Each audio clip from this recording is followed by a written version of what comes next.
Michael Gebbs here with Jumpstart Sessions. So I'm super excited to bring you these one-on-one coaching sessions. These are kind of behind the scenes in coaching videographers and filmmakers. And if you'd like to kind of cherry pick what you'd like to even listen to on each episode, you can go to jumpstartsessions.net.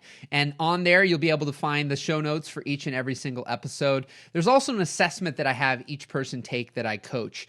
You'll be able to see their results on the show notes page for each episode. You'll also be able to take the assessment yourself so you can kind of compare results.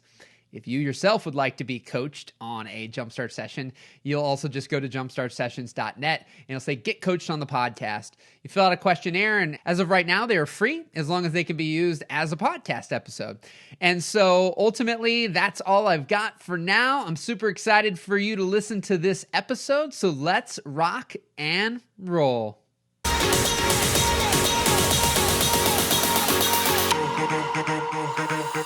So my man, Michael, is it Whitelock?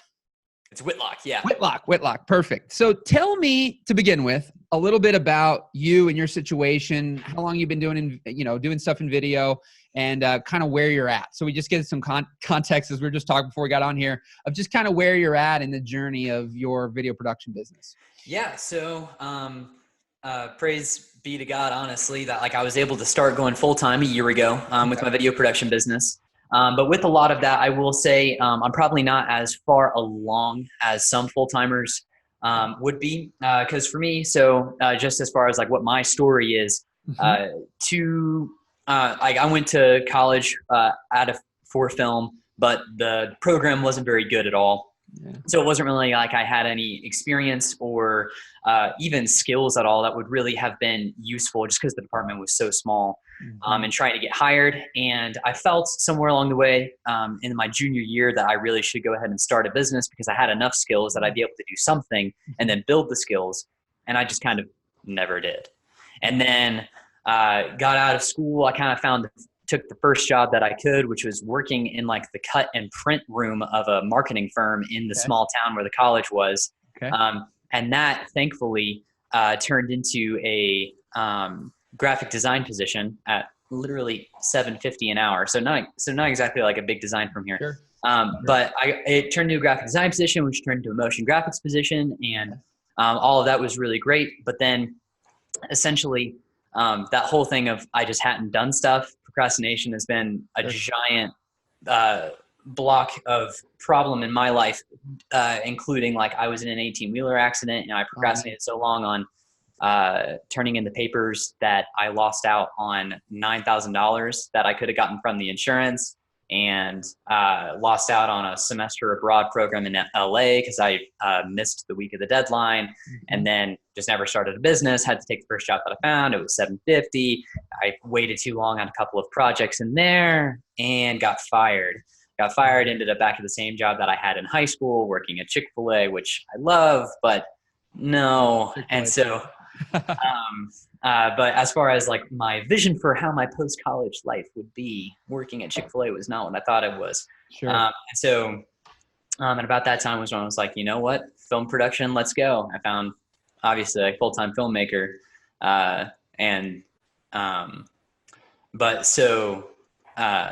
For me, I was able to, from the time that was last February, and then by June, I was able to go full time because my wife's job was covering a good bit of the bills, which, right as soon as I was full time. Let me stop you for 1 second. Yeah. How did you decide upon video? You just found full-time filmmaker, or you? Well, I mean, so for me, it was that video was really where my skills were. I ended up at the marketing firm and doing graphic design because I do have an eye and some technical, the fact of when you're somewhat tech smart, you can kind of figure out a lot of stuff. Sure, and I ended up doing motion graphics for them and their videos, but it was really bad, really awful videos that they were doing. And so it was just kind of not my potential at all. And again, I had wanted to start my own video production business. Okay. So when I got booted out at the marketing firm, basically having to come face to face with my own procrastination, that was really probably the healthiest thing for me, to be back in fast food. Because it was a whole lot more fun to say that I was a graphic designer, even though I was making not as much as I made at the fast food joint. Sure. So it was good for like my pride levels and also just to come face to face with my procrastination put me here. Yeah. And so I've got to go anti-procrastination, actually start going out, buying equipment, cold calling, finding business. I did a lot of real estate. I did a few free weddings. And then like, and I just started like charging like baby amounts until like, I was actually at the point where I was like, yeah, like if I really like started going like full tilt at this, I would start having enough business to actually have this become sustainable. My wife was like, you know what, my job's more or less covering, the bills that we have. Let's go do it, which, she lost her job right after. And so it put like real pressure on like my business to like, come up with some of the money for like that in between period as well. But so for me, like, her job was kind of like massaging the bill pay. And so only really like this year, as of like February, have I had work regular enough to where my initial priorities, I would have said, yes, I can go full time now because look at how much business I have coming in. Sure. So for me, it's kind of been like post February. I've had, May and June have been great because I've had a wedding every weekend. This last week, I shot 3 luxury real estate videos, all of which we're paying. So like, for me, like, these past 2 months have been like, whoa, like, like my, oh my God, this is amazing. And then you're like, oh my gosh, what's going to happen in August? Will I make anything? Right. Cause like July has nothing booked. Yeah, sure. And in like August, I don't know, September's got some weddings again and October's got some weddings again. But, so for me, like, I really don't feel the steadiness of full time. And I know that's a part of the gig, but I do know that, with some, for me, like I'm still trying to get a hold on my procrastination tendency. I'm pretty open about that just because I know that it is like probably one of my bigger weaknesses. Sure. That I come face to face with most days. Sure. How old are you? I am 25. 25. Okay. Fantastic. Yeah. Well, it's a couple things there. I mean, first and foremost, we'll talk about the procrastination because I have different thoughts about procrastination and why one's procrastinating on things. And then also, I mean, I know a guy who owns an agency that does $15 to $20 million. And up until maybe a year ago, they've been doing it for 15 years. And his accountant will always say, I don't know how you sleep at night. Because on certain levels, even though they were doing a lot of revenue, they still weren't necessarily month to month knowing exactly what they were going to do. And they'd have astronomical months and then they'd have really low months still. And, but he always knew it worked out.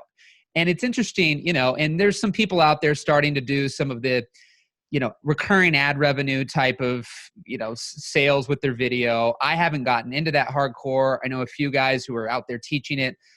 You still have to have a much more analytical mind to you got to either hire somebody or figure out the ads. And again, where you'll hear me talk about a lot, everything being very contextual. And we'll talk about the assessment you took here in a second as well. Sure. The likelihood is based on how you're wired, the details sitting behind the computer all day, every day, just studying a computer and studying ads for somebody would not be something that would light you up and you'd be excited to do, and more than likely would probably procrastinate. Does that sound accurate or? It's like, sometimes, I wonder about that. I mean, like, it's more like if it needs to get done, I'm going to do it. But you'll put off things you don't want to do for as long as you can until either you have to do it or as you displayed earlier, you just don't even end up doing it because for one reason or another. Which is technically where my marketing sits right now, if I actually am honest. So that's probably true. Yeah. Yeah. I mean, well, and that's why I am a firm believer that, procrastination comes in a lot of forms, but one hardcore form is the fact that we're procrastinating on things that we just really don't want to do. So back in the day with my wedding business, I can edit. Like a lot of creatives, especially, guys who own video production companies, designers, we can do a lot of different things. We know how to, we have cameras that can take photos. We have cameras that do video. We have computers that can edit photos and video. We have, computers that can do some motion graphic stuff. So there's all these things that we're capable and maybe even competent, but it doesn't mean, as you were saying, we were talking about beforehand, it doesn't mean that you love those things. And something that, I'm really hardcore on, which you mentioned from, the audiobook, the MIA audiobook. I wanted to ask you, and this is something just getting right to it, that is a question I love to ask people. Let's go. Is, I asked you in here, what would you do if you didn't need money? Mm-hmm. And interestingly enough, I mean, you start doing something else, real estate and business investing. Yeah, I would say that definitely that is a part of what in your my way decision stuff that like that's the main question that I would change the answer. Okay, perfect. Just because, I will say just like some of my past, I'm pretty like money conscious, and like Sure. I've got like some of the insecurity about that, and that's one of the reasons why like I was wanting to like go the business route. And I do definitely want to do real estate investing at some point. I would love to do that, but in the end, that is me just trying to be the most studious and responsible with my resources, because I know that if I'm making more than I need, then I should like turn that more than I need into more enough to be able to give it away or to use it for more things. The other magic wand part of this that I want to chime in, and sorry, I'll do this sometimes because I want to keep probing at things, is that if we could do a magic wand and you didn't need money, your family's not going to need money, you don't need money, and you don't have to worry about that you're getting abundance or not an abundance. And if you get abundance, what do you do with that abundance? And are you being responsible, or these things? The question is, would you be filming? What would you be filming? Would you be editing? Like, again, we don't have to worry about whether what you're shooting or what you're editing is generating any capital or any money at this moment. It's just it's a byproduct of, do you love shooting? Do you love editing? Do you love, and I put in here the selling, like talking, like what of those aspects do you love the most? And when we get clarity on that, there's power in clarity. The more clear you are, the faster you'll move. You've probably heard me say that before, but it's like, when we're foggy, when we're vague, and I've experienced this, I've experienced crystal clear clarity, and I see what happens. And boy, when I'm foggy, like it's procrastination, it's avoidance, it's not getting things done. I don't feel productive. I'm just kind of doing things that are very busy work. It's like talk about like a rocking chair. It's just like, you're just moving back and forth. You're moving, but you're not moving anywhere. Like, you're just staying in one place and you're not going anywhere. And so I find that, a lot of times, we've got weddings, we got real estate, we got business videos, we've got every little random thing. We might film a funeral one day. We're doing this, we're doing that, and then, our mind's still going, but this doesn't make money big enough or fast enough. So maybe real estate would be the better thing to do. And you're definitely, based on some things here and not knowing a lot about you, there's definitely a drive for the economics, for the money. And that probably comes from things from past. Maybe you didn't have as much, maybe you lost it, maybe your family, whatever it was. But there's a drive to make sure, like, it's here. There's this altruism line and economic line. My economic has been a lot higher now, but for a long time, my altruistic line was far higher than my economic. So I could have no money left, and I'll still take care of Mr. Michael over here, Michael 2.0, and I'll give you all my last dollars to make sure you're taken care of before myself. Whereas, depending on where we're at in our life, sometimes that shifts, and we're like, I don't care what happens to anybody else. I'm taking care of myself first, and if there's some left over, I can do something for you. And it doesn't make us good or bad people, but it's something that happens. So there's a level of you and maybe friends, family, peers conditioning you to believe creativity, like filmmaking, like video, like it's really money there. Like, you're doing the best to make, what you really could with your potential and these things. And, I'll tell you one quick story. I had a guy that I was friends with for a long time. He started filming weddings when he was 13. His whole family was like doctors and lawyers and things. And he didn't go to college. And some of the family members said, that's a bad decision. You need to send him to college. And one of them was one that did a couple $100,000 a year, as a lawyer or whatnot. And a couple years into his business, they apologized because he was generating more money as a wedding videographer than they were. So the potential is there. It's just the distractions, again, will send us off all these rabbit holes. And so, as we were talking about beforehand, there's certain things where when we're going all over the place, we kind of have all these half-built bridges, and you're making a little money over here and a little money over here, but you're never really known anywhere. And that's where marketing, if you're not going to do any like direct response, advertising type of marketing, and you're going to do things where you're building kind of a brand, a reputation, referrals, word of mouth and those kind of things. If you do like 3 weddings a year, you do a few real estate things, you do a couple businesses, and you just dabble everywhere, it can be good for variety for the brain at times. But I always think when it comes to business, where you'll win the most is where you're able to go the deepest. And because, I had people contacting me for weddings 6 years after they initially met me and found me at a wedding. They were single. They weren't dating anybody. And in their mind, they're like, when I get married, he's my guy. And I literally would get messages going, I saw you at such and such's wedding. I'm like, that was a long time ago. Like I knew that you were going to be the person, and they hired me. But if I wasn't in weddings, and that's why we switch directions so often, because something's not moving fast enough. We live in this instant gratification world. And for you, I was talking, we've got this red, yellow, green, and blue line, and it's from the DISC assessment. And I was telling you that, my good friend's a behavioral profiler. He was the, officiant at my wedding, and I've been studying this for a long time. And on your natural graph, you're like a core D. You're core dominant. You're very driven. You're very decisive. You're going to get things done, and you're going to make it happen. But when you're adapting, that's dropping way down, or not way down, but it's below 50. So it's not as much in play. And then your people line's popping up a little bit more, and you're more kind of, cautious line a little bit, more detailed kind of, thinking line is popping up a little bit. And so what's potentially happening is you're very domineering, and the people you're dealing with and interacting with, can't deal with that because you're going to pile drive them over. And so you drop that down a little bit. Now you become a little indecisive. You're being a little bit more talkative and friendly. It doesn't mean also that the other side of you is not friendly. It's just that you want to get things done, and people who are going to move slow, if you get editors, if you get people that help you, they're probably not moving at the speed that you would prefer them to move. And so, does that make sense? Yeah. Yeah. So, it's an interesting thing, but there's a lot of creatives who have no dominant line, which is like an engine in a car. So they're like a 4-cylinder on a NASCAR track. The NASCARs are going 200 miles an hour. They're lapping them. They don't make it around one lap when you've made it around 12 times, and so if you don't recognize that and have some awareness, nobody's ever going to live up to your standards of speed. So you're just going to continue to either be really irritated with the people that potentially help you, or try to do it all yourself. And then that's where, you put on the form here, how much do you love editing? And it was a 5.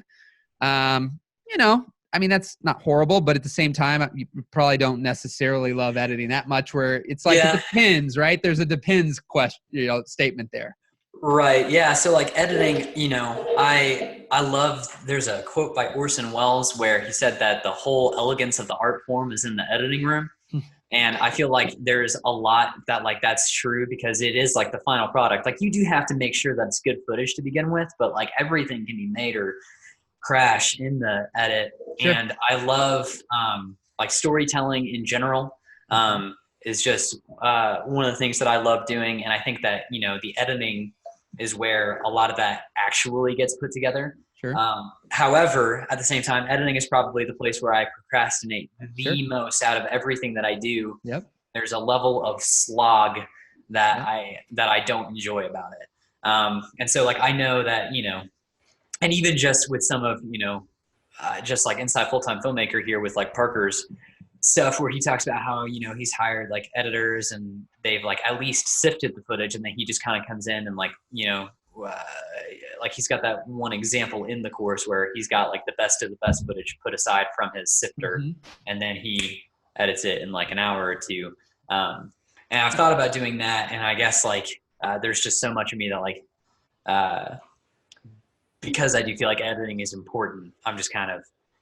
So let me describe a scenario out. Let me describe a scenario out to you with a couple things, because this is what I try to present. Because what we don't know, we don't know. What we haven't experienced, we haven't experienced. There's no contrast. Like if it was just dark all the time, and we never saw light, we wouldn't even be missing light. Right? Yeah, fair enough. Okay.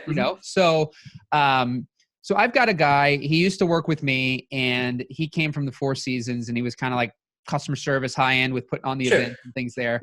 And now he runs his own company. It's called Route 3 Films. And he essentially does mainly schools and nonprofits. But here's how he runs things. Now, he's able to shoot. He actually isn't, which is sometimes a blessing more than it is a curse. He actually isn't able to edit, but he knows exactly what he wants. And when he's shooting, he's editing his mind. So he is an editor. He just never ultimately learned the programs or any of that. But what he is far better at than anything is relationship building, connections, negotiating, meeting people, doing these things. So what happens is, let's just call it 30 hours on the editing.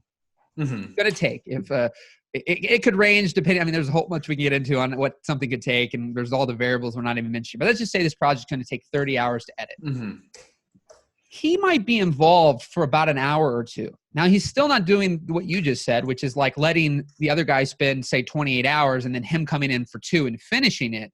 He's just maybe a little bit on the front end, giving the vision of what he's wanting. The editor then spends a ton of time. He might chime in there in the middle, see where it's at, and then coming back in at the very end. And so now that 30 hours, he's only spending 2. Those 28 hours that he would have been having to be in front of that computer slogging, not getting it done, then upset because, oh my God, what do I tell my client? Because it's not ready when I said it was going to be ready. And what do? I'm going to stay up for 24 hours and stress myself out just to get it done because it's got to get done. Done that one. Of course, I have too. And so what he's doing is that he's still getting to be involved. He still has his input. He just doesn't have to push the buttons. He doesn't have to do all. He doesn't have to procrastinate because a guy who loves editing and does not want to meet people, does not want to interact, does not want to sell. He sits in front of his cave for 18 hours, 28 hours, 29 hours, and does his thing and is happy to do it. Yeah. And that is huge. And so what happens is in that time, he can get more because we go, well, I don't have the money. Well, yeah, I mean, hypothetically speaking, if you're getting $500 per project. I can not be editing and I can be like cold calling, or if I can be shooting more. It just, shooting. I mean, you had a 9, I think, on the shooting. So it's like, or 10 on shooting. I mean, you really like, I mean, and based on how you are, you love getting out there.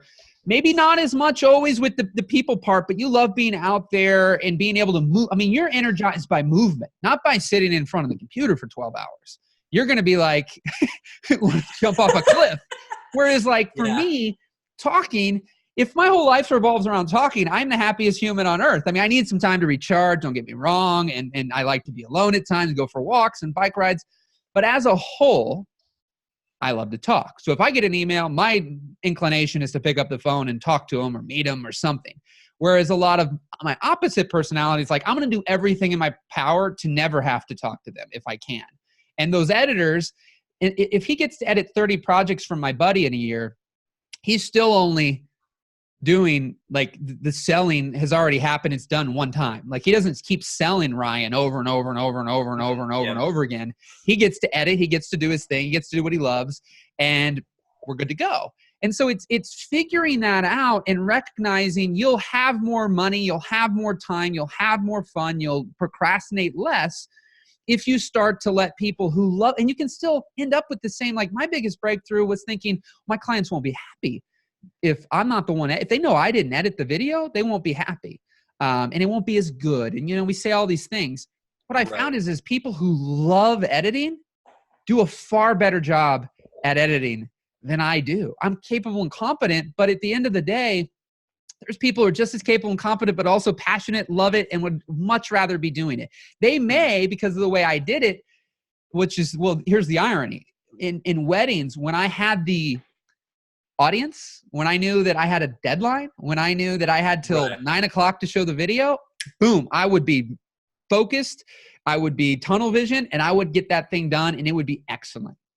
But as soon as I have endless amounts of time to complete that edit, I wouldn't even do it. I mean, at one point in time, I was 9 months behind delivering people's wedding videos that said, I think on the high end, 3 to 6 months turnaround time. And I was way past that because I kept prioritizing every commercial project and everything that had deadlines. Like somebody brings me in slideshow photos back in the day in January of, the beginning of the year. Like, well, we're really organized. We don't need this for 9 months. I'm like, well, good. You'll get it in, 8 months and 29 days. because I would put everything else that needed to be done first. And so with the wedding, this is horrible, not right. But I didn't think there was really a deadline now in my mind. Other people, if that commercial shoot that had an event on September 29th didn't get their video to show on September 29th, guess what? I'm never doing work with those people again, more than likely. You won't be happy. But the wedding, I showed up, I filmed, I was friendly, I got the footage, I did a great job, but is there really a deadline? And they're not hiring me again. These are the rationale that runs through our head. It's not right necessarily, but it's what starts to happen. Some of the problem that I've had more recently. Yeah. So let's go through those sectors as well in regards to, on your website, you had business, you had weddings, and you had real estate. Mm-hmm. I mean, out of those, what's your favorite? And all these things I'll ask you to, man, there's no right or wrong answers. Like I ask people sometimes, they love weddings. Some people hate them. I don't care what you like or dislike, and there's no right or wrong answer. It's truly like, again, it's the magic wand. If I could give you 30 weddings a year, 10 weddings, and again, your bills get paid, you don't have to worry about anything. Like, what of those things would you do? What of those things would you not do? You know, and it's just, and again, it's hard to swallow, but when we have that, what I say sometimes is if there's an exit strategy before you've entered, it's going to be hard to win, because the reality is you're going to be sitting here putting some kind of effort into something that in the big picture, if you didn't have to do, you wouldn't do. Whereas the person who loves it and wants to do it, they're going to run you over. Rather, no matter how driven they are, they're going to run you over, because if there's the contrast, like the sun and the darkness, well, yeah, if I only call you, and you're the only human I ever interact with for booking, say, a wedding, and no matter how you act, I'm like, okay, price is right. I like this work. Good deal. And then, but if I talk to another person, now I have contrast. They may act the same, so now I don't have much contrast. But if they act completely different and they're like, oh my God, I've been doing this for years. I just love meeting with the couples and I love their day. And what kind of dress do you have? And they really get into it because they really enjoy it. That's going to create a contrast for it. The person might not fully know, but they're going to go, man, when I talked to one person, I mean, that was a nice guy, but man, when I talked to such and such, it was amazing. And I think that the more we can have that amazing that we're able to naturally do, and not, I get some of the fake it till you make it, but there's also, why are we faking things that we're never going to make it in if we don't ever want to like it? You know, we don't have to. I mean, self-employment should be designed to create a business and a life that we love, not one that we've just created another, cage that we now are, not getting paid unless we work. Or at least at jobs, if you show up on some level, you will get paid. You don't have to go find the work, But anyway, so what is that for you, would you say? What's your gut instinct tell you of the things that you're doing that you really love doing the most? I mean, so for the most part, this is not the answer that fits the normal bill on this. I really love doing that stuff that I have not done before. Mm-hmm. That is, yeah. So for me, I am actually, so I will say that I have had a couple of instances where, you've got, Parker Welbeck, who's outspoken that he hates weddings. And then I've got a friend who lives in kind of my area who runs a video production business, and he hates real estate. I'm like, I kind of like both of those. But when it comes to business stuff, business is usually the stuff that so for me, what I don't know though, is that weddings and real estate, I've only been doing these for a year. I'm still working on getting a whole lot better. I'm going right now with weddings, I'm doing the primes only style of shooting. And, for me, that's the way of keeping it interesting, and I love it. And it's new. And I really love, when the couple has written vows, just because, I'm that guy that I didn't cry when my wife walked down the aisle. I cried when we got to the vows. Awesome. So for me, I really do love weddings. I really am interested in real estate. So the part about real estate investing earlier is still actually very valid, because I got super interested, and I am interested. But I do really, really love production. And so but the thing is that with business stuff, it's more when I get to do something creative for the business, which I haven't been able to do super often. What do you mean by that? When you get to do something creative, you get full control? Do you feel like you're being more controlled by the clients than you are controlling the situation? Yeah. I would say that with business stuff, even though for a while it was kind of, like I would say that the business side of my video production business is probably the least mature. That my weddings and my real estate, I'm actually, you know, I would say that the prices that I'm charging are somewhat close to actually the quality of the value that I put out. With the business stuff, you know, what's funny is that like I actually make a little more money for less time than some of the other stuff. Sure.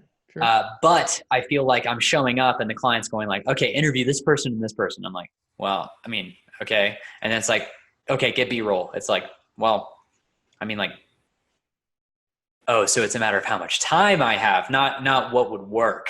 Okay, yeah, I have 4 hours to create something, and I've just got to show up and film whatever's going on. And so, like, you know, for me, it's that like for those are kind of like the least creativity until I'm in the editing room. Now, how does that meeting? How does that come about where you end up showing up and they're just barking orders at you? Like how is that coming about in the initial selling of that project for you? That's a good question. I mean, for the most part, the business stuff that I've done, which again is a little bit less, I haven't done as much of it as the other stuff. It's kind of been that either I've cold called and been like, you know, do you need some video content? Or it's been like referral. I've got a couple of photographer friends that when somebody needs a video, they call me and they're just like, hey, I need a video. So so before you go any further, that's some of the issue right there. You're calling people and asking them, do you need a video? They call you and go, I need a video. And so what happens is you basically, you probably heard me say this, but you're kind of doing the Subway model. You got a menu and you're just taking orders and whatever they want, you know, they want onions this time, but they don't want onions this time. And you're like, okay, they want the gimbal this time. They don't want the gimbal. Okay. You know, this kind of stuff is happening and that's probably where, again, you're becoming a little bit more passive when you adapt, because more than likely there's probably some lacking confidence in that area. So it's easier for you to kind of get quote unquote pushed over a little bit, you know, not taken advantage of, but controlled by the client. Because again, there's no contrast right now. You're like, I don't know. I mean, because with weddings, they don't necessarily bark orders because it's kind of the same thing, and I've done it before and they've seen it and they know it, and you know, and so it's kind of like, well, whenever you show up and do, that's what we want. So right, what you've already done, I've seen you do, I want you to do that. And so what happens on other things when we start making every project completely different and random, then and that might be because either you want to do that, or number two, the client's just dictating, so your videos all end up random because quite frankly you're allowing them to dictate, oh, hey, here's this cheesy car commercial that I like, you know, can you do that? And you're thinking, well, I mean, I got a camera and I mean, we can pull some version of that thing off. And I mean, that's an extreme, but that's what happens sometimes. And so, you know, I'll give you a scenario of a guy that he was about to go into a meeting with a Boys and Girls Club that he had a relationship with. And basically, you know, what was going to happen is he was going to go in and say, hi, I'm such and such. Do you need video? You know, I'm a videographer. You know, do you need video? And I said, what you need to shift, because I actually had a similar meeting like this, but it can happen with anything. Sure. I had some understanding of how they run. So typically the only time, at least the local one I did, the only time they reach out to people is when they want money. And so which was all the time, but so their emails, their social media, a lot of it's all just geared towards, here's this next charity thing, give us money. Here's this, give us money, give us money, give us money, give us money. And I said, what you need to do is create a vision for how video can help create kind of a presence online, showing where this money's going, show it's how it's impacting these kids, showing how it's impacting the community. And by creating a vision and saying, hey, you know, ultimately you're going in there and you guys are only asking for money. But if 80% of the time you're putting this content out that's tugging at the heartstrings, it's showing the impact it's making, they're more likely to give once, they're more likely to give again, and they're more likely to give more. And so, and you can share with them the different vision you have for the types of videos that can be created. You can create pieces on the vision for the video plus the result. Is that what you're saying? Yeah, the mission, the vision for what is possible, like how many videos you could create, what it could look like, the release of these videos and how often and how they could be used. And then yes, the result, which is in that situation going to be the more money, more money, money again, and, you know, not go anywhere else. Right. So, but that's totally different than, hey guys, do you need video? Because if we talk about the darkness and the light again, Well, Sure. they don't know what they don't know. So as soon as you go, do you need video? They think, well, I've heard about video and I'm thinking about, but I don't know. I mean, I don't think we need any video right now. So, I mean, you know, we'll keep we'll keep in touch. Maybe when we need video, when their mind thinks they need video, then they might they might reach out. The reality is if you've done a horrible job of staying in touch, then if you take that approach, then when they might need video and somebody else, they go somewhere and then, oh my gosh, video, that was great. Let's do video. Well, if that's 9 months later and you had zero interaction in 9 months, then the reality is they're probably either going to look for somebody else because they won't even remember you existed. Or there might be already somebody right there who's top of mind who now pops out and they end up using them. And then you see their videos and go, didn't I talk to them? Didn't I talk? Right. And so if you create that vision, so even, I mean, I've had multiple scenarios. There's a Social Media Marketing World is actually a conference that we've filmed for years now. And I'll never forget, they saw a video I did for free for a guy named Pat Flynn. And I did that video in an event he was at. And then the owner, Michael Stelzner of Social Media Marketing World, saw that video and said, we got to reach out to him. Yeah, I know. So a different guy reaches out to me and of his organization and says, hey, we've spent 3 months looking for videographers. I pretty much already have someone chosen. Michael said, I got to contact you. You know, so here we are. And it was kind of this like, okay. And then he tells me what he wants. And quite frankly, it wasn't something that I was incompetent or incapable of doing, but it definitely was not my sweet spot. I mean, by that point in time, it was like 2014. I knew what I did and I knew what I did well.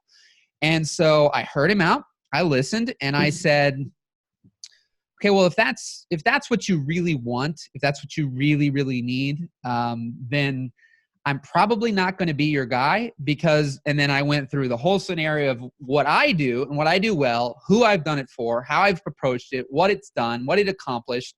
And I was very confident in that, but it's easier to sometimes just do what somebody, like, just keep your mouth shut. Michael, as in me, like, just keep your mouth shut. He's told you what he wanted. You can just basically go, yeah, we can do that, price it out, and then hopefully maybe get the job.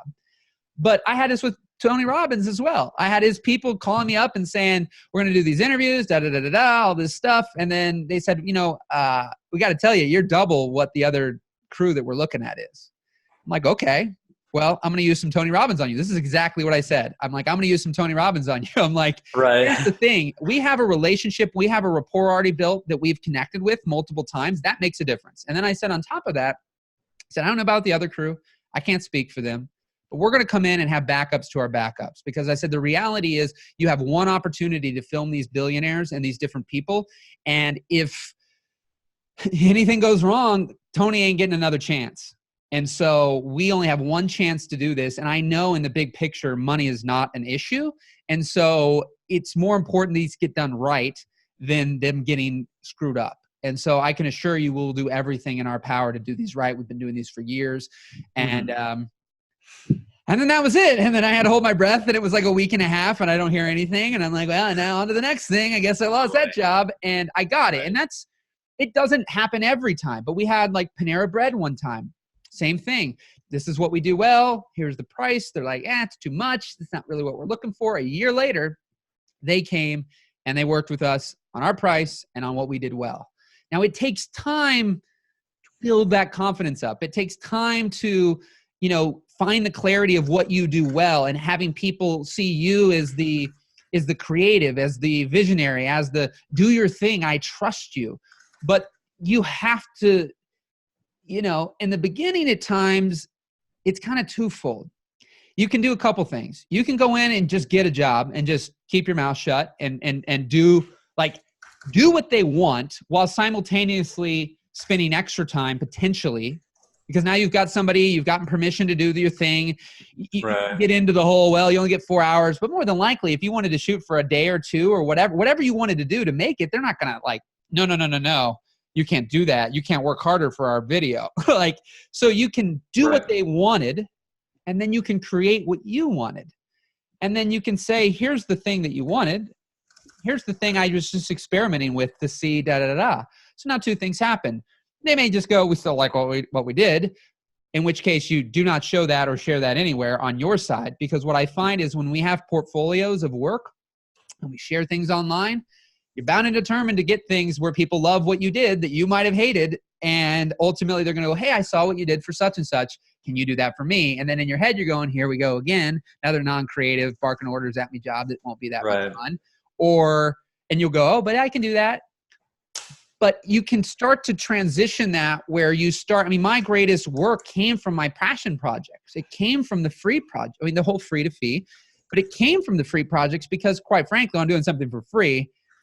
You don't get any control. I mean, beggars can't be choosers is always a line. Even when people help me for free, I'm like, they'll be nice sometimes. And they're like, oh, da, da, da. I'm like, well, look, I mean, beggars can't be choosers. I'm not going to sit here and slave drive you into the ground or expect you to do things in like super fast because, whatever. And so that's how I feel about that. So I come in and I get to do my thing, create what I would want to do, what I'm proud of. And then when people see that and go, I want that, you're like, hell yes. Like, yes, that's what I want to do. I want to do that. But when you're not confident about that, that's where you'll tend to just let people do whatever. Does that make sense? I know that was It does. Yeah.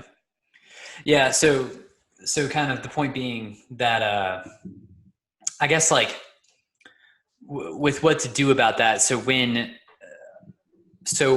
you're called about, a video and someone's going like, hey, I need a video, then your strategy for dealing with that would either be to create the vision and say, this is what, and obviously I might not necessarily have this clarity yet as what you said, that like I haven't done it as much, but that to be able to create the vision and say, this is what I do well, and this is what I think works, and this is where it works, and this is what it means for you.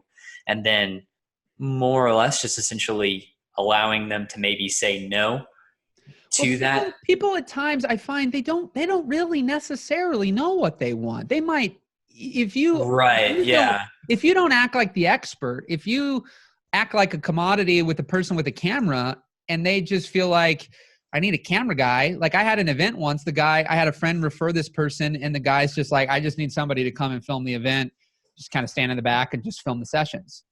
I'm like, okay, well, we film events all the time and that's something that can be done. But let me tell you some other things to think about, right? Like, let me tell you, there's a sun. If you went to this area of the world, there's a sun there. And like, sun, what is a sun? If we're talking about joking about that thing. And so this guy's just thinking, I'm having an event. I mean, have some guy film the sessions for me. That's what I think is possible for an event video. I've never seen anything else. I don't know of anything else. Somebody said I need some video. So I'm finding a videographer to stand behind a camera. And I don't think there's a lot of value in that because it seems pretty easy. All you really do is stand there, right? And hit record. So like $400, kind of thing. But when I'm telling him, well, we film these events all the time. There's things we've done for people. And again, some of this has to come out of experience. When you don't have it, I guess you can do the fake it to the make it, but it's harder to, really be confident when you have zero experience about something. That's why the more you can increase the rate at which you do things, the faster you can increase the rate of having things to truly talk about that are real. But, I'm going, hey, we can typically, what we do is we can make an overall sizzle. I mean, a lot of times when I'm asking, I'm like, well, do you have masterminds? Do you have courses? Do you have other live events? Do you have other things? Because I understand this is where the power of being in a certain area. I understand the entrepreneurial space of events, conferences, workshops, masterminds, the courses they have, the 6-week online courses, the do it at your own pace course, 4 times a year mastermind, all these things. And sometimes the event I might be filming might have somebody who did one-on-one, is in the mastermind, did a course, did the group workshop, is at that live event. So now I can tell them, I'm like, well, we could interview 5 people and we could ask them questions about all these different things. And so now when we get done, rather than you hiring me or a different crew 5 different times for the one-on-one promo you want, for the course promo you want, for the live event, we can do it this one live event and ask all these questions and be able to derive things to make different videos. So now we can have an overall sizzle of just the live event you're having us film. We can make, if we get, say, 8 testimonials, there might be 4 that are awesome. So we can make individual edits just on those individuals. We start to experiment doing stuff for Instagram, Instagram stories and the different channels. But by me doing that versus someone else getting called and basically saying, yeah, I can do that. How many hours do you need? I mean, that's what a normal person without any understanding about an industry or anything that's a camera person gets that call and says, I need a guy for 2 days for, 8 to 5 one day and 8 to 2 another day to stand and record our sessions. And they go, okay, well, that's going to be $1,500, and then that's it. And then you keep their mouth shut and they go, okay, that works. And then that's it. But for me, I was that guy. I don't think I was some radical, crazy human that came out of the womb knowing everything I just told you, because it's far from the truth. But I was that person. My rates increased when I was able to go from the guy that just did what we said, which is just like, how many hours, how many days, what do you want, basically, to here's what we do really well. Sometimes what they're asking, like we do offer that as well, potentially, where we can film the entire workshop and everything and have that available. So it's not that we will not do that, but we won't just do that. Like, so we usually got to be hired to do epic before we do boring, before we do something basic. I like that. Yeah. Because so more or less, that's actually, what's funny about that is that that's more of what I've actually done with some of the, even just like the simplicity of a real estate video walkthrough. Like, they sit there and they go, yeah, can you come on this day at this time? And I'm like, well, let's just do sunrise or sunset. And they're just like, yeah, that's so early. I'm like, yeah, I know. And I'm going to take 3.5 hours to do it. And they're like, do you need that much time? And I'm like, yeah. I mean, it's the quality that I like to make for you. So right. So that is perfect. So keep in mind that you want to do those things. Absolutely. So that you then have those things that people can go, that is what I want. And I would be willing to pay the more. What people in business get, and I want to chime in the two things here. Okay. Because one is the idea that, we brought up the doing the real estate thing. You got the weddings, you got the business, the business one's a little bit more in its infancy. Depending on there's a 20-year-old that I'm coaching right now. The guy's doing $20,000 a month. He's going nonstop every day, all day. Like he is in total annihilation beast mode with no free time, basically, as a collective whole. And that's how I kind of was at the beginning of my business. So he's got a lot of things going on, but he is putting in an enormous amount of time with right now almost no life. Now he recognizes it as a strategic move to build more demand than he has supply, than he has the ability to do, which is your pricing question you had. It's kind of supply and demand. Too many times you got people with the double your rates and things we were mentioning where you have no brand, you have no reputation, the phone's hardly ever ringing, nobody really has to have you, and you're automatically having these exorbitant rates where most people don't want to use you, and versus I don't care what it costs, I got to have you, which takes time. And if you started working with people and you have so much demand, like with weddings, I used to have it where I had 12 people in one day interested. So it's a lot easier knowing just one day. That was one out of the, 52 Saturdays that were available. And then if you could do Friday. So it's now that. Another one has 3 interested. Another one has only 1. But by the time I get done, if I have 180 leads for 20 dates that I want to fill, it's a lot easier to be confident in your pricing and know that you're obviously someone in demand. People want you, but there's still market value. And I brought this up yesterday to somebody because I had a guy one time that I do stuff with. He's like, you need to charge these guys $15,000 for a one-on-one day. Now, here's the thing. That's like where I live in Illinois, him telling me you need to sell that house for $1.5 million. Now, the reality is my house may be worth $1.5 million in Colorado, somewhere in Denver. Right. But where I live, my house isn't worth $1.5 million. Right. And if I put it on sale for that, it would never sell. There was a house overlooking the river, 10,000 square feet, looked like a castle, and it was going for $1.2 million. It ended up selling for $600,000 cash from a person from LA. Now, my buddy lives in Texas. He had to buy his house for $30,000 over asking. So a lot of things, again, are contextual. So if I wanted to, shoot weddings in a 5-mile radius from where I live, I might here and there get an $8,000 or $10,000 wedding, but I ain't going to have a $100,000 business wanting to drive in my little town of 26,000 people, because very rarely are there the really wealthy who come out and have somebody who's getting married who would pay that. But I can drive 45 minutes to an hour and a half And now there's an increase in wealth. There's an increase in people. So things are contextual. Yeah, where I live is like so podunk that I've never had a wedding here. I've always driven an hour. Yeah. Okay. So, but that's the same thing. So like with the real estate, your real estate videos and doing all this extra stuff could be in your mind worth $3,000, $2,000, $1,500, but all that's relative to the pricing of what the person's selling the house for, what kind of commission they're going to get. And so, you know, I don't ever not advocate for doing your most excellent, best work, but you want to create those pieces, but then you have to reach a place where you understand fundamentally, if somebody's only willing to spend the 500, then do you do the video and still take 15 hours to shoot and edit the whole thing? Or do you do that thing? What is the most efficient? I mean, I had weddings that didn't look super sexy, so I didn't shoot in their trashy area with my wide lens. You know, I shot all with tight so that it made it still look beautiful. And so there's things where you don't always have to, you know, get there at the 7 a.m. because, you know, it doesn't always have to be that way. It doesn't mean it's not that way, but, you know, there's those times where you have to count your battles of when you do certain things depending on certain variables, if that makes sense. And then what was the other thing I was going to say about that? Yeah, so the focus as well in regards to you only have so much time a day. So that one kid's willing to spend 15, 16 hours a day, 7 days a week right now. But depending on what you have available or what you're willing to spend will dictate whether or not, if you're dabbling in real estate, you're dabbling in weddings, and you're dabbling in real estate actual investing, and you're dabbling in business videos, there's no depth there, and you're going to run out of time depending on whether or not how much time you spend and how many people you get helping you. Because this guy's already hiring people and different things as well. So everything that you start to delegate out, like I said, if you spend the 30 hours editing, that's almost a full work week, potentially 8 hours a day of you just sitting in front of the computer, which is not marketing, not meeting people, not talking to people, and potentially not responding to emails because you're so head in on the editing.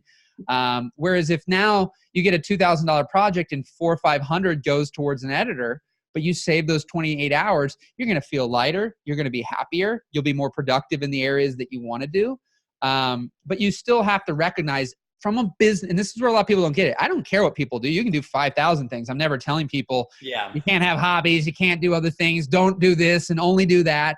But recognize from a business standpoint that if you're only one person and you got a wife and kids and a family and a life you're trying to live and the business you're trying, it's very difficult for one individual to build 8 businesses. You know, and even if you look at like Richard Branson, he might have 300 businesses. All he does is come up with the vision, and then he puts the top person in place and they run the entire business. And then he checks in here and there. He's not in there running the entire business. There's a lot of things that need to go on within a business. And that's where from a business, we want things to be instant and quick and fast. And we get sold, especially in online marketing, into here's an easier way, here's a faster way, here's a this way. But long-term sustainable businesses like Amazon and Walmart's and things that are around didn't just they might have tweaked their business, but they didn't start up Walmart for 6 months and shut down Walmart as a brand and a business and then start a new one. And same thing with Amazon. You know, they started as books, they evolved over time, but Amazon, the name, is that business, right? So it's a powerful thing. I know that we've got about 10, 15 minutes here. I want to make sure, probe if there's anything else sticky on you that you want to ask.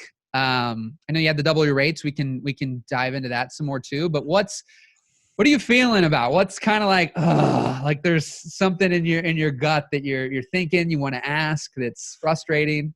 Yeah, I guess there's 2 semi questions then, I guess. So first off, all of this is kind of like, you know, my brain's kind of thinking about everything that you've just been saying. Sure, of course.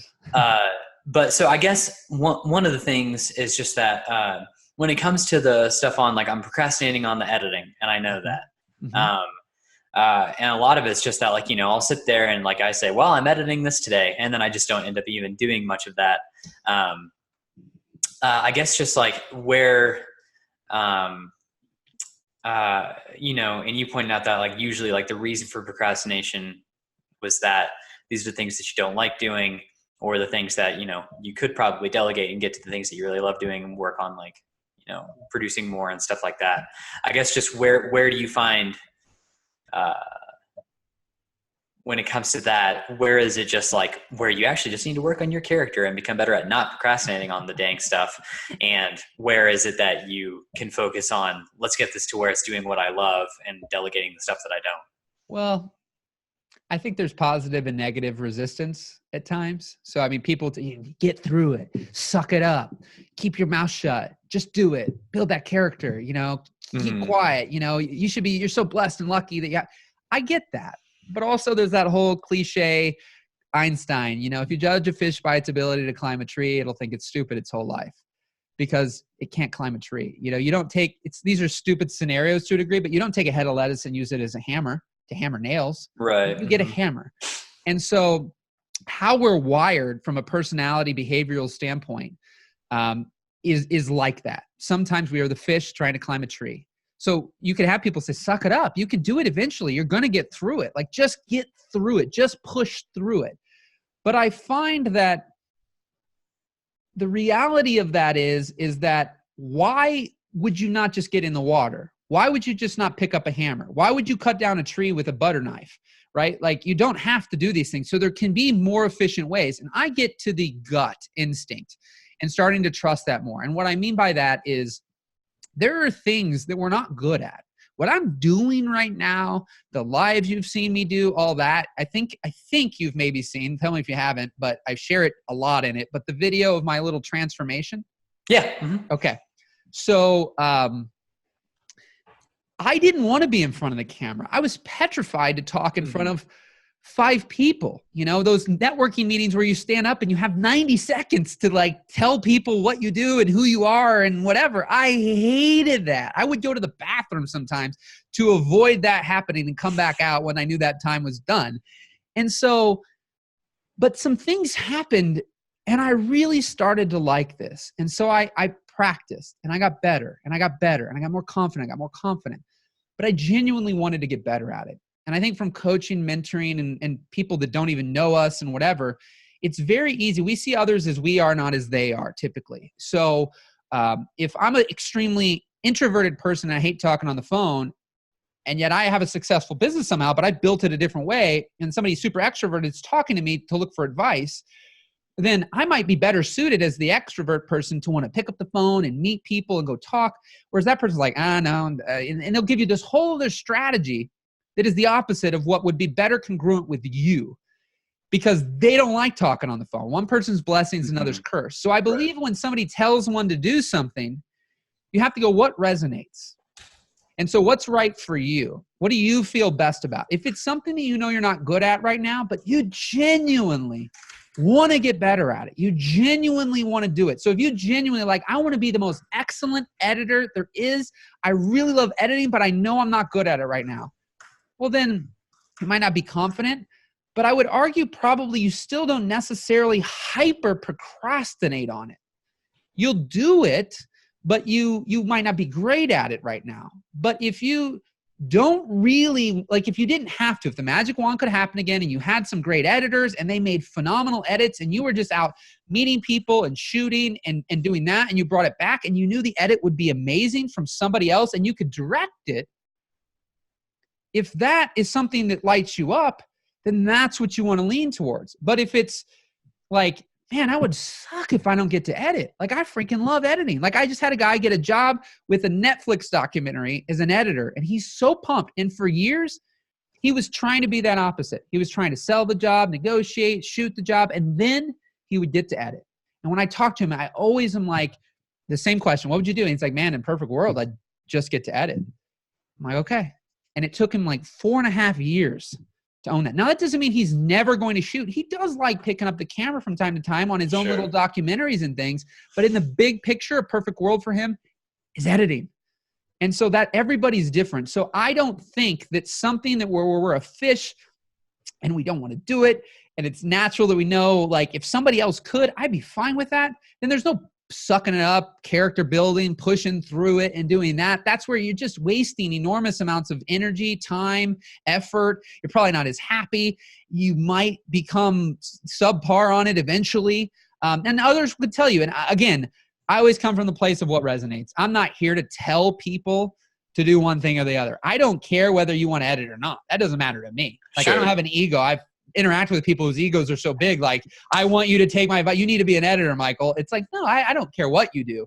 I'm hearing what you're saying, and I want to reflect it back and get you to hopefully really own the possibility of the fact that you don't really love editing. You can still create phenomenal edits from the things you shoot by somebody else who's able to do that. And now, instead of, you procrastinating for 2 months to do something, you get that too. Like yesterday, I dropped off my footage that we had from this travel con in Boston last week.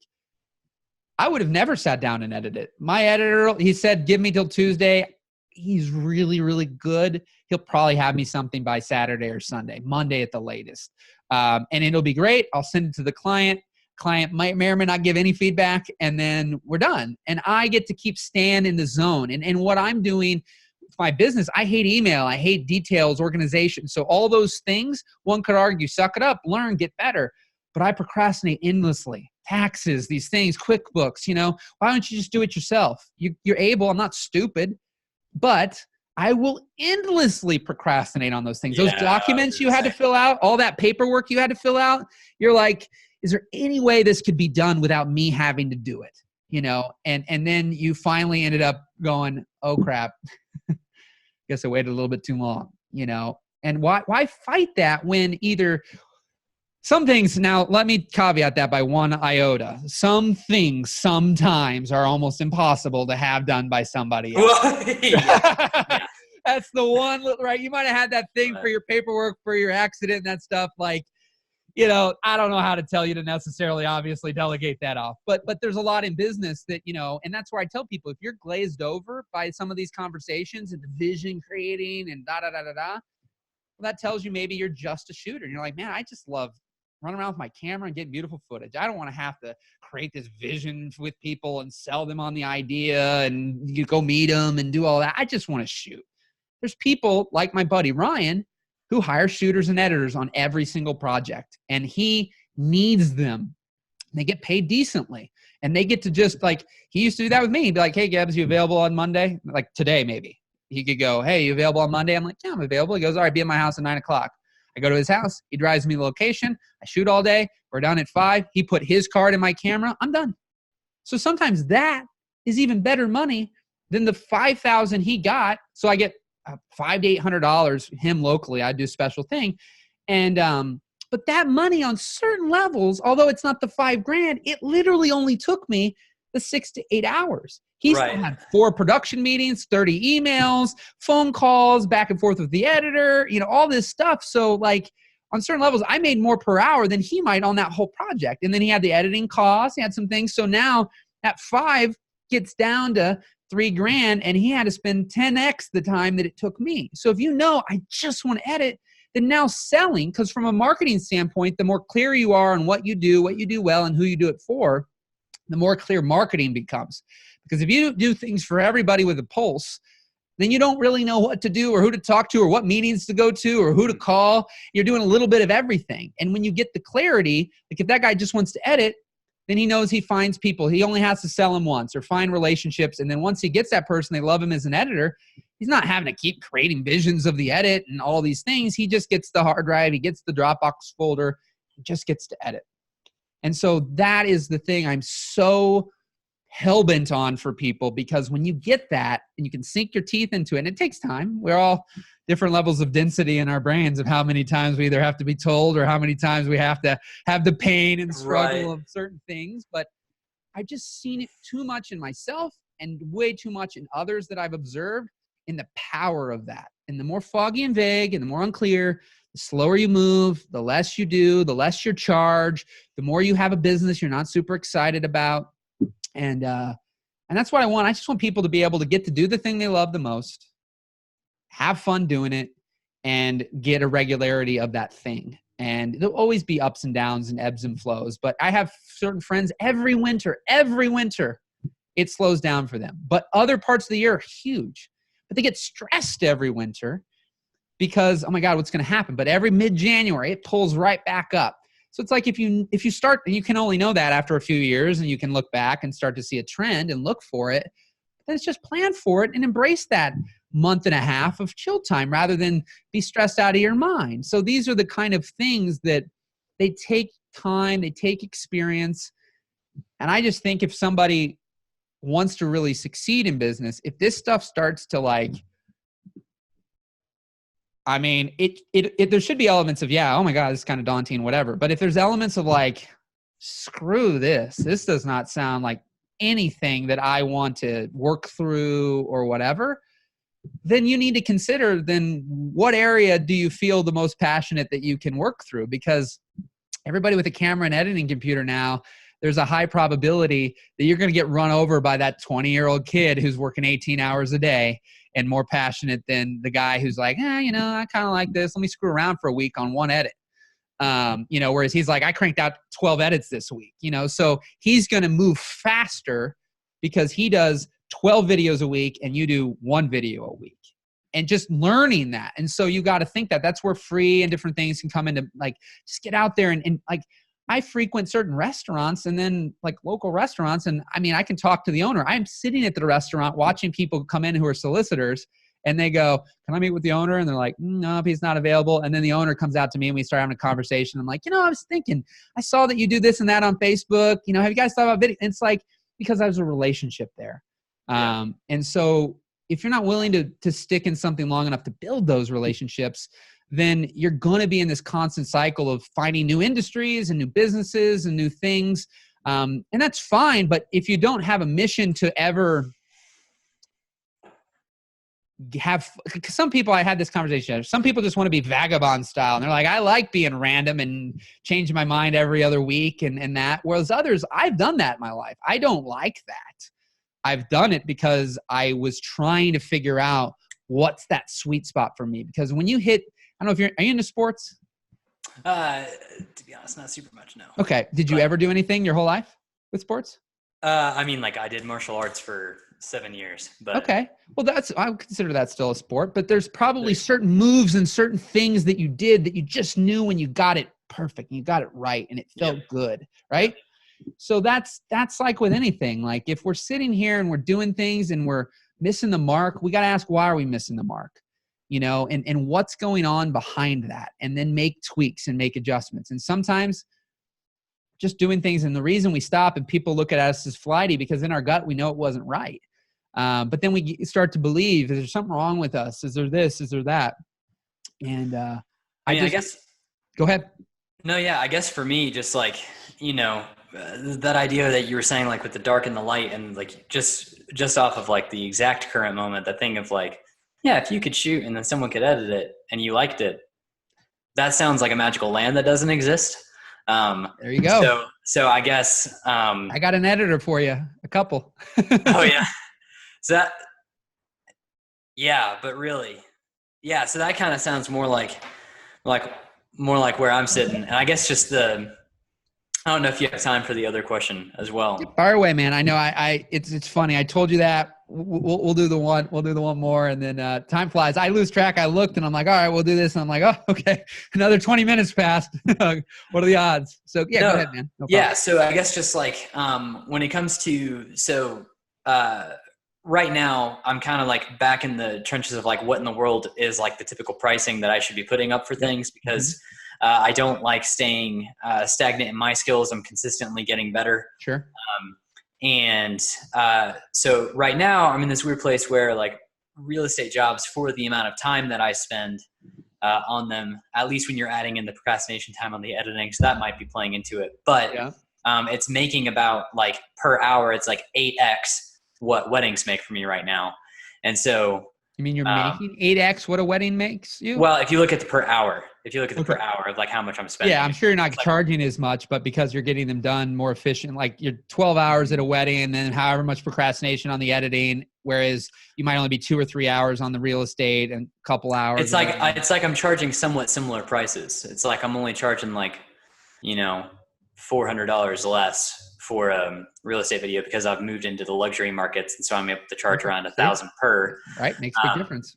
Yeah, and so like for me, it's like, I show up to do a real estate shoot. It's like 3 hours to shoot, and then like 4 or 5 hours to edit, and then weddings, it's like 12 hours to shoot and 28 or 30 hours to edit. You're only charging like $1,500 then right now for weddings? Okay. Well, that's like the base. I like moved up my base charge from $1,200 to $1,500, and I've had one $3,000 wedding where I did a highlight video and full ceremony and full toasts. But so like for me, I'm in like that weird space of like, I know that sometimes like, upping the charge makes people like see you as higher value. And then like, people will actually, book the right stuff. And I keep on, and what I am consistently having people tell me is that like, as far as like the other videographers in their price range, is that like I'm an arm and a leg better than the ones that they were looking at. But I'm trying to figure out, like, are there decent symptoms that you can look for that say, yeah, you should probably start charging more, or is it that actually like because of like the whole thing about brand that you were talking about, that I just don't have the name, I just don't have the demand on weddings. May and June had demand, and July here has got nothing. And it's kind of like meager until the rest. I've only been doing this a year. I don't exactly have that brand. I haven't. How many did you do last year? How many weddings did I do last? Like in total, I think it's only like 9. Yeah. Well, wait, including this year. Like I did 7 weddings last year, and I've filmed 9 so far this year. So what people take for granted, I think even the biggest guys out there, very rarely, at least the ones I know, have gone from, I did one wedding and the first wedding I ever did was $10,000. Like, it's just a lie. Like, I don't know people unless they were already crushing it in some other market in regards to video. And then some high-end person they already work with within what they normally do asks them to do a wedding, and then they come out and they charge a higher rate. But a videographer who is a collective whole, as a newbie, not getting high rates anywhere, it's like going to really high rates immediately is the thing, like I told you, with the house in the wrong market type of thing. Yeah. I had done almost 20 weddings my first year that were all under $1,000.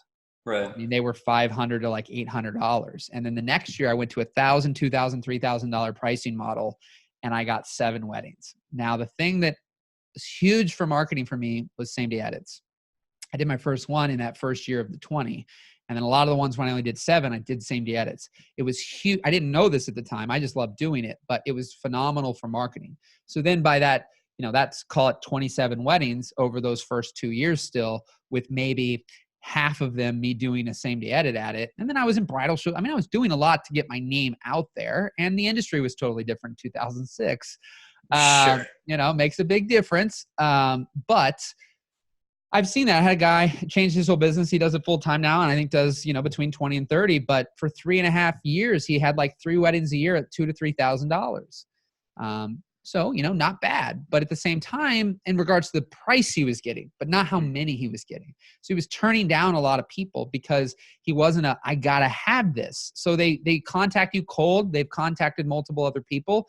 And as a byproduct, it's a race to the bottom unless you find ways to create that contrast in their mind about how you're different and they really want to work with you and these kinds of things. But to me, that takes a conversation or a meeting. I've had lots of guys who, when they get better at it, they're like, if I meet with somebody, I'm getting that job. But if you just send an email, congrats, I'm available, here's my novel of an email with my pricing involved in it, they're just going to look at the number, and wherever their number is, if you're not at or below that, they're only contacting or going to interact with the people who are at or below. So I really push to some kind of interaction, talk somehow. Even if you send a little video response to them or a little audio response, send a little video. Hey, Michelle, I just got your message. Congratulations on your booking. You record a little 60-second thing. Now when they get 6 emails back and they all say, congrats, I'm available, here's how much I am. Yours says, hey, I recorded a special little message for you. Check it out.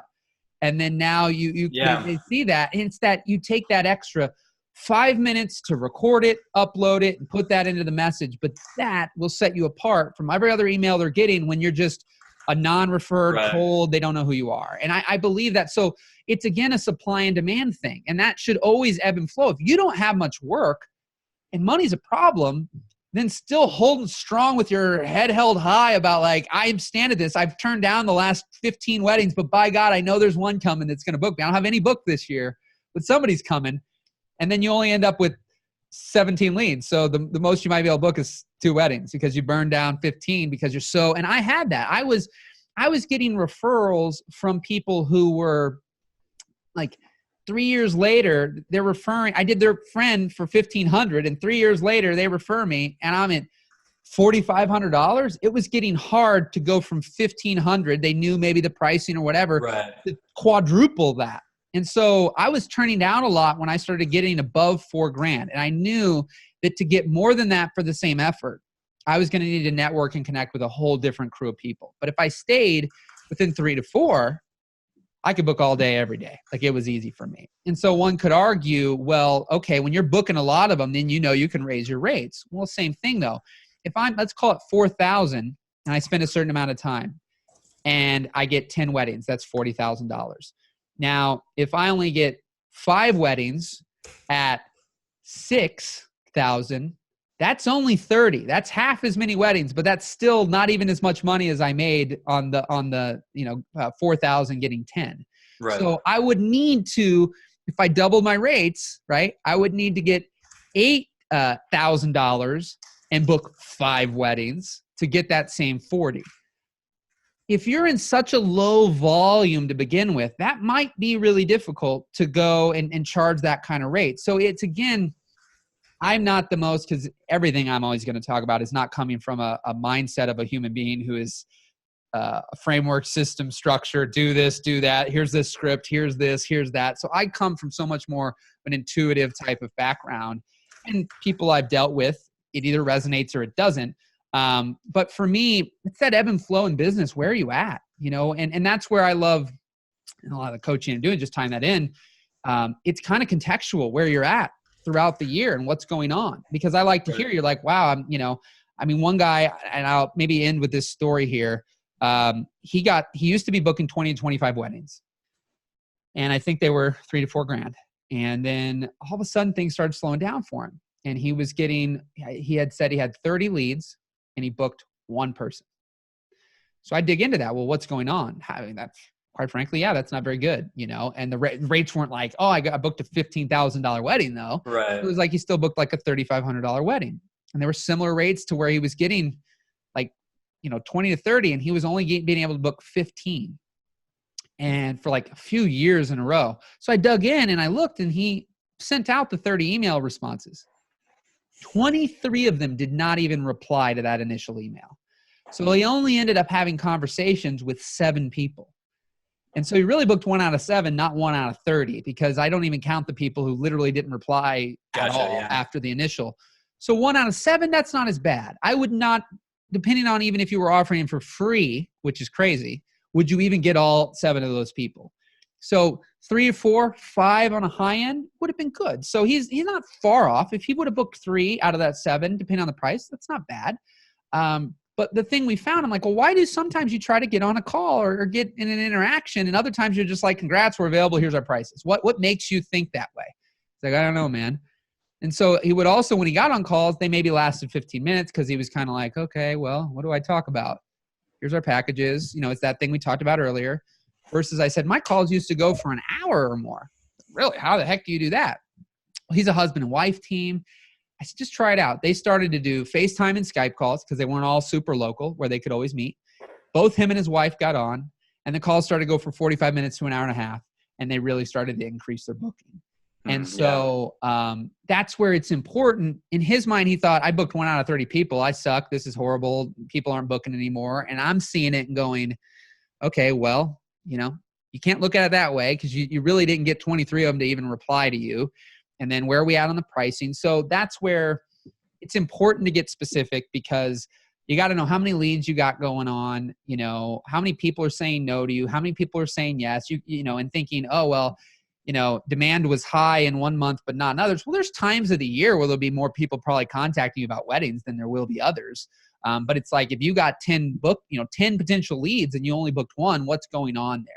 But if you got 10 leads and booked 8, you probably got some fluctuation where you can charge higher because, you're not getting a lot of pushback. But if you're not booking that many, I don't always know that just charging a bigger rate automatic, because I'm not big about putting the rates on the site either. I should add that in until you're at a place where you're like, I just want to push people away. I got so many leads. I want to cut people out. But in the beginning, you want the person who thinks they're only going to spend $800.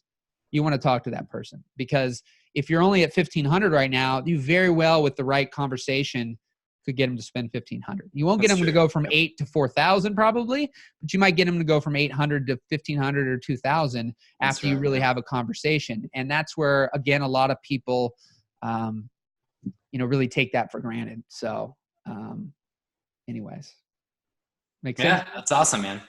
Yeah, and I would say, I guess like even just what you said of like if they changed the structure of like whether or not they opened the email, and sometimes he was on the call or sometimes, I did start using like a template way of like sending out the brochures. And I guess I've had less, I hadn't actually thought about that until just now, that like I had changed how I was responding to the emails, and that was causing, I booked all of May and June, and I haven't booked much of the rest of the year. And it was probably due to the change of that. So what were you doing prior to that change? I was even actually like following like some stuff on like sales advice of like, you don't sit there and tell them the price immediately, which is even what you're saying with like, honestly, they'd get to the end of my calls and they'd be like, this is amazing. Oh my God. So like, how much is it? Right. I was doing more of a, okay, great. Well, tell me about your wedding. Tell me what you want, like and then also just because I'm advertising mainly on like Wedding Wire and the Knot right now. I haven't gotten to do much more than that. But even with theirs, I was like, hey, which of my videos have you watched? Because so often no one's watched my stuff. And that's kind of like in the areas that I'm in, there's like, the people who advertise, it's like the people from like the bigger cities who have, really good stuff. And then there's like 4 of us. Two of the other guys are actually inside full-time filmmaker as well. But there's like 4 of us where I'm like, yeah, we're probably the best guys over here, just because of pretty small, pretty small group of people on those sites. Anyway, so but what I was doing was I was sending out questions and getting them to talk to me first, and then usually trying to get on a phone call before I actually even set the prices. And I was booking. But we're looking for the automated, like, what's the simplest way? Oh, they just want my prices. Fire it off. Here we go. But if you don't have like volume out the wazoo where you're like, yeah, I got 500 leads, I'll siphon all these people out, so I only have to interact with the 30 people who are actually interested, versus you only have 30 leads. You got to do everything you can to keep that interest, because you obviously will never have more than 30 bookings. More than likely, you probably won't get more than 50%, 60% of those people. So now it's like, you got to do things that set you apart. You spend that extra little time, especially, I think that we take for granted, like on a Parker thing or these things that are online. He's not talking to every person who's, of course, buying the course for $800. It's an e-commerce site. They're click and buy. He's going for bulk. He's got millions of people seeing it on a monthly basis. And that's anything that's very e-commerce-y, where you're just going to design the best website and get them to hit that button, hit buy, and move on. But when you're dealing with video production and overall your average project, if depending on a million variables, probably should end up getting into that $1,000 to $3,000 range on a low end, and then up endless, then to think that you're just going to have people click buy buttons or, make it where they decipher themselves out. You got to realize, somebody said this once to me, they treat them like they're Homer Simpson. Like they don't really know what the heck's going on. They're not that smart. And sometimes we send these brochures or packages and things, and it's like a foreign language. Like, I don't know what any of this even means. Like this package, that package, this a la carte thing, that thing. Like, what is this? This camera, that, and then if you get into that, you start adding in all the things you're using. I mean, my best years were when I had one package and it was basically boiled down to the video you love. I'm going to come and rock that. End of discussion. Now I talked a lot more, but that was the basic premise. It was like, I come and rock your day, or I don't come and rock your day. I'm going to make this video, or I basically don't make the video, but that's it. It's not a 6 hour, a 12 hour, an 8 hour, a 1 camera, 3 camera, 2 people, 4 people, this, that, and the other thing. It was like, I'm going to find all this stuff about you and I'm going to give you, I'll be there from 9 to 10. I'll be there from 10 to 10, whatever, but I'm going to be there the whole day. And that came from me going, I've done tons of weddings. I don't want to have a couple book $1,000 wedding package when I have a 3 and a month and a half later, somebody come out who's pumped and would book me for 8 if I wanted, but they'd want the 3 and they're like Super Bride USA. And the other person's kind of like, video, who cares? But hey, I'll take this $1,000 thing. So now I'm booked with this supposed not as good video for $1,000 when I got a super couple that's like, would just love for me to come in and do my best work. So that $1,000 person I'm obligated to, and I would still do my best work because it wasn't in my DNA to create some crappy looking video, which it sounds like we're very similar. It's very difficult for you to want to go in and create some kind of subpar thing when your skills are up here. To me, your skills continue to evolve, and wherever they are is where you always need to be. And then you figure out your price and everything. But if you're able to make this, but somebody's only going to pay you for this, like, and anybody listening, I got my hand up high, my hand up low. Like, don't go and create the low thing just because that's what gets people in a cycle of work and clients they're not pumped about, because you're just like the thing we talked about the whole time. You're just kind of the order taker, doing this thing, whatever. Somebody sees it. You're like, here we go again. You do it. And then you just end up with work you're not pumped about. That's why you procrastinate too. You're like, I don't even have good stuff. And if you're a grower like yourself, you don't get to that footage, by God, for a month. You're a better shooter a month later. Oh my word, that's what's going on right now. Yeah. It's where I'm pumped about the wedding I just shot, and then I'm looking at stuff, and it's like it takes me like a month and a half to go, oh look, I'm seeing improvement now, even though I probably improved on that a minute ago. Anyway. I know I can be a fire hose. I apologize. The not necessarily, I guess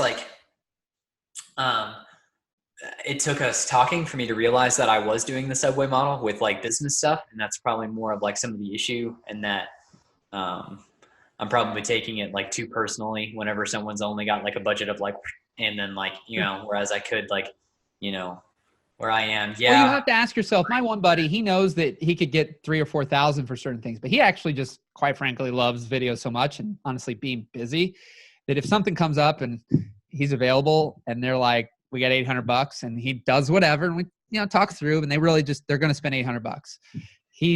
He'll go do it. It's not a matter of some people get so into never take anything under $3,000. Don't devalue yourself. I get that.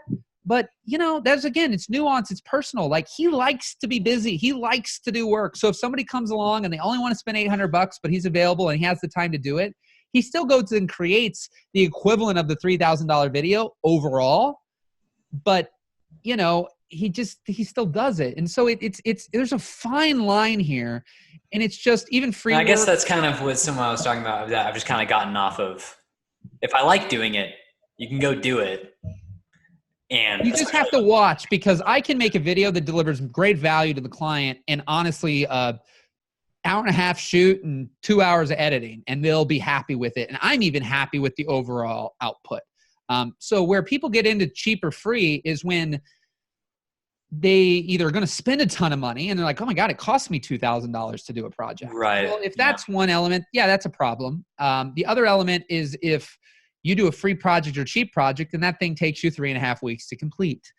To me, if I go this morning and shoot something, that's 20 minutes away, and I shoot for about an hour, and I can get, the way I shoot, I can get a lot done in a couple hours.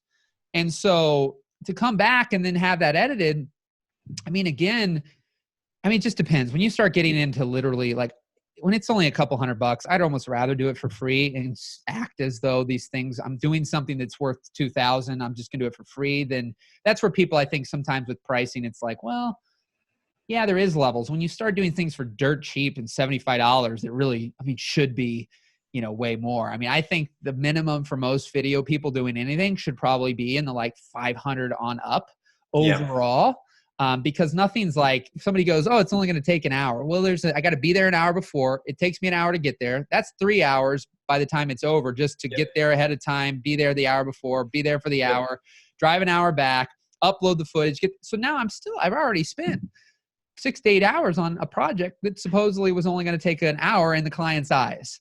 And that's where we have to educate them again. And sometimes I get intense about this in these conversations, but I'm as loving and caring and understanding on conversations, when I'm talking to people. But it's having that conversation and having that ability to guide them to go, well, I appreciate that it's only an hour. And if I were 5 minutes away, that would be fine. But I'm about 45 minutes away. So I want to get there ahead of time because I don't want to show up right before it starts and be rushing. I like to be there an hour before. And that's where the Tony thing, right? That creating that excellence where it's like, you are the expert, you've done this a lot, and you know what creates the best possible. People appreciate that. Like versus the person that has basically quote unquote no backbone and just kind of like, yeah, okay, whatever you need. It's like, that's not of high value because there's plenty of people who will take orders and they don't have to pay them much money. I mean, there's 12-year-olds shooting great video that they could get and run around with the camera and get some good looking footage. It's the story you tell through interviews or testimonials or, these other elements that you bring from the experience that you have and your storytelling ability to watch something compelling. That's where the kid who just runs around with the camera and just does what he's told. I mean, a lot of people can do that. So anyways, man, I love this. That's why I go on and on, quite frankly, and also, especially that depth thing that you were saying, like that's. Oh, the going deeper on something versus shallow on a lot of things. Yeah. Yeah. That was also really helpful. I've got everything here. I can type pretty fast, so I was able to take notes during. Well, I got it. I mean, obviously, so it is recorded. So, you'll get it as well. There you have it. Another episode of Jumpstart Sessions. And I hope you enjoyed that episode. So if you yourself would like to be coached on a future episode of Jumpstart Sessions, just head on over to jumpstartsessions.net and click Get Coached on the Podcast. Again, as of the recording of this episode, they are free as long as they can be used as a podcast episode. I would really love to help you gain a greater level of clarity, confidence, and connection in your life and alignment in your business so that you can move faster and make things happen without so much resistance. So I look forward to connecting with you in the future. Have an amazing rest of your day and keep rocking and rolling. Take care.